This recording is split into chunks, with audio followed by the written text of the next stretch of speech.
Reka twekeze muri ekipa ya siporo ndakomoza ku musore Ifaringanye. Abaganga barimo baratangaza amakuru meza cyane kuri Ifaringanye. Urambaza ngo bimeze bite? Uyu musore ngarimo aritwara neza ku bitaro, ndetse n'igihe bari baragenye ko ashobora kuzamara rwose cyagabanyutseho nk'amezi agera kuri 5 bitarenze uyu mwaka. Ifaringanye ashobora kuzatangira imyitozo akaba yagaruka mu kibuga. Ni amakuru meza cyane mu gihe besipetinga ko uyu musore ashobora kuzagaruka mu kibuga mu mwaka w'ibihumbi 2026 nko mu kwezi kwa kabiri, ariko bitenze uyu mwaka Ifaringanye aragaruka mu kibuga.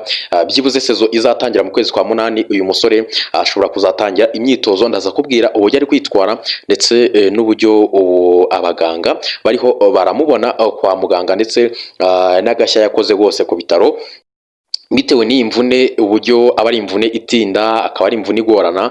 Ngiye kuba nabirambura neza cyane, ndabashaka mwese.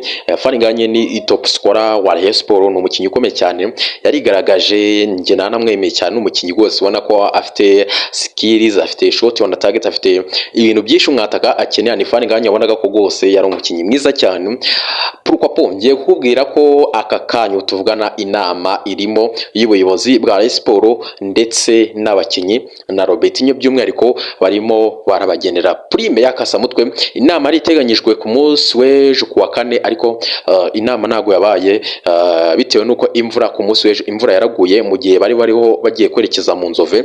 Imvura iragwa, bararusubika urugendo. Uyu munsi rero bari mu nama, ubu tuvugana ndaza gukomozaho bimwe wenda mu byo bariho baraganira, ndetse n'uburyo nazo komoza kuri perezida wanyu Tadeyo. Nawe uyu munsi yakoze agashya, yakoze akantu keza, yafunguye amarembo yo kwitanga cyangwa se yo gutanga umusanzu kugira ngo aba ekipa ya Sport ndetse n'abakinnyi muri rusange babone prime ndetse bajye babona amafaranga ku gihe. Ndaza kubwira uko ibintu bihagaze. Reba ko wakanze kuri subscribe, ubundi ukande subscribe, ubundi tugende neza cyane. N'iyi nkuru imeze neza, ni inkuru iri special, ni inkuru ikubiyemo ibintu byose, ni inkuru wumva ko rwose imeze neza cyane kuri buri ruhande, ni detail buri detail.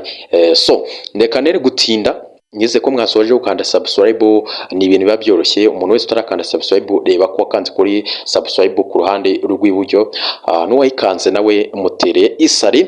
Ni umuntu w'umukapo cyane. Reka nere gutinda mbere kuri wenda Ifaringanye, guhera kuri Ifaringanye.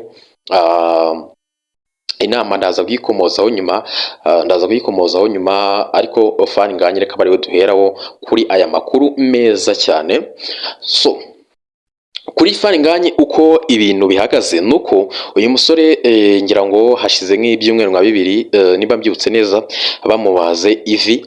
Ifaringanye rero baramubaze, nyuma bahita bamuhereza imbago zo kugenderaho kugira ngo abe agendesha akaguru atagakandagiza. Birumvikana ntaho kaba kari kagakomera. Nyuma y'ibyumweru muri minsi ejo bundi nibwo rwose yababwiye ko uburyo ari kwiyumva ndetse n'akaguru ke uburyo kameze. Avuga ko imbago yaba aziretse akaba yagira gute, akaba yajya agenda gake gake akajya arigendesha amaguru. Ndakubwira ko ubu ngubu rwose Ifaringanye atakigendera ku mbago. Urumva ko ni inkuru nziza, ndakubwira ko rwose Ifaringanye uburyo arimo aritwara, abaganga baratunguwe. Ubujya niya mvune, uburyo ibiremeye, ni imvune ibifite uburemere buhambaye ku buryo umukinnyi uyivunitse cyangwa se umukinnyi wahuye n'ikibazo nka kiriya ahitagira n'ikibazo mu mutwe akajya depression. Pourquoi nka Ifaringanye warimo wifuzwa n'amakipe menshi y'Iburayi, ariko Ifaringanye ngo uburyo bwose afite ibyishimo ndetse n'uburyo afite icyizere ko azakira vuba akaba yagaruka mu kibuga. Ni Ifaringanye utari mukuru, afite imyaka 26, urumva ko aracyari muto. Ifaringanye rwose ngo niyo umureba ubu ngubu ubona ko afite icyizere ko azagaruka akongera akitwara neza, kandi twemeranye ko Ifaringanye no umukinnyi mwiza. Niyo azagaruka bizamusaba ukwezi cyangwa se amezi 2, ariko azatsinda ibitego. So uko ibintu bihagaze rero ndacyakomeza kuri Ifaringanye.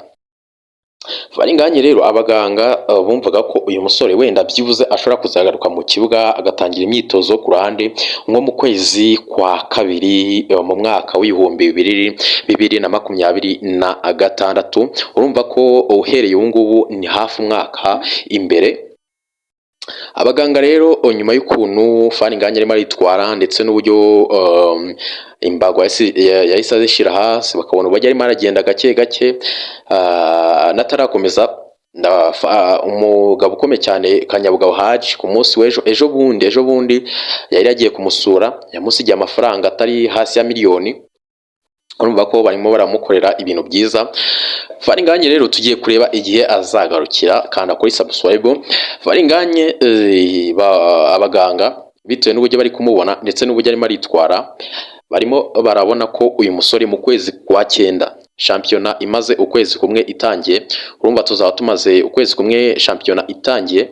Mu kwezi kwa 9 Fani Nganye abaganga bitewe n'uburyo bari kumubona ngashobora kuzatangira imyitozo yo ku ruhande. Urumva ko ari inkuru nziza, ni inkuru nziza. Iyi sezo wenda ntago azakina ariko sezo ikurikira izatangira mu kwa 8 Fani Nganye byibuze mu kwezi kwa 9 azatangira imyitozo yo ku ruhande. Urumva ko ni inkuru nziza cyane kandi Fani Nganye rwose ngo uko nabibabwiye ngafite mental ngafite icyizere ko ashobora kuzagaruka akongera kwitwa neza akaba yakwerekeza no ku mugane w'Iburayi. Urumva ko ni inkuru nziza cyane kandi n'ubu ngubu rwose amafani club amwe namwe n'ubu ngubu baracyakusanya udufaranga arebe ko yajya amwitaho. Fani Nganye bumvikanye ko cyangwa se bahize ko Fani Nganye nta kintu na kimwe azabura kuva ku nkweto kuzamuka ku ipantaro kugeza ku myenda yose ndetse no kucyo n'ibyo kujya mbese imbuto ibintu byose Fani Nganye azifuza. Bahize ko uyu musore nta kintu na kimwe azabura, ngira ngo ni ibyo ngibyo. Urumva ko ari inkuru nziza kuri uyu musore Fani Nganye. Reka dukomoze kuri perezida wa Rayon Twagirayezu Tade kuri uyu munsi yabaye uwa mbere watanze amafaranga ariko reka duhere ku nama yabaye kuwa 2 kugira ngo tuze kubigeraho neza cyane turebe n'amafaranga ari kuvahe ese kubera iki bari kuyatanga ari gufasha iki. Uburyo muraza kubyumva ndetse n'uburyo bimeze nuko byafasha Rayon Sport kuba yatwara igikombe, ahubwo wenda abakinnyi nibo bakwinanirwa ariko niba bikomeza gutya urumva ko ndaza kubwira uko bimeze. So ku munsi wo kwa 2 bariho bakora inama komite ya board ndetse nireberera equipe ubwo ni perezida Tadeyo ndetse n'abamukurikiye ndetse cyangwa se abamwungirije bumvikanye ko byibuze mbere ya match kuri iyi mikino 10 isigaye bagiye kujya batanga ibihumbi 100. Ni abagabo barenga 50 bakomeye cyane. Urumva ko byibuze abantu 50 batanze ibihumbi 100 urumva ni miliyoni zigera kuri 5 prime yaba yabonetse batari bahabwa amafaranga kuri stade yavuye ku bafana. Urumva ko ni ikintu cyiza icyo nacyo bamanje kugikemura. Uyu munsi rero perezida wa Rayon Sport yabaye wa mbere watanze ibihumbi 100 mbere ya match ya AS Kigali. Urumva ko bizagera ku munsi w'ejo byibuze maze gutanga abantu nka 40. Ni ikintu cyiza ejo nzanababwira n'imibare y'abantu baje gutanga kugira ngo turebe ese ni miliyoni zingahe bamaze kubona amafaranga angahe kugira ngo byose tubirebere hamwe tumenye ngo ibimeze bite. Inama irimo iraba ariko inama nirarangira nzabigaruka ku munsi w'ejo nzaba details nzaba amakuru yavuye mu nama ndetse n'imyanzuro yafatiwemo n'abakinye ibyo batangaje. So reka mbabwire ngo mugire ibihe byiza cyane na hejo.